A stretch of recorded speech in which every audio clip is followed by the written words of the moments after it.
PennsCanineTraining.com. All right, we're here with Madison and River, and they are just getting through their service dog prep program.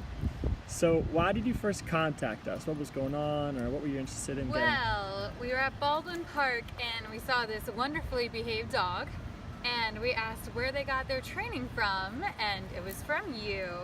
And then we found out that you offered service dog services, which is even better. So then we called you, and she passed her service dog evaluation, and we just had to get her started. Awesome.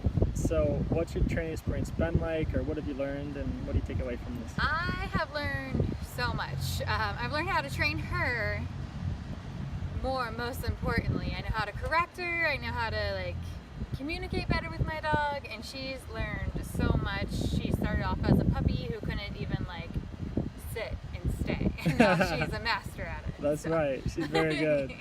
Awesome. So would you recommend us to someone thinking about getting help with their dog? Absolutely. I have so many people lined up for you in Tennessee if you ever want to move up to Tennessee, because me and my fiance talk about you all the time. Awesome. Well, thanks so much. Yeah, thank you. See you, River. PennsCanineTraining.com.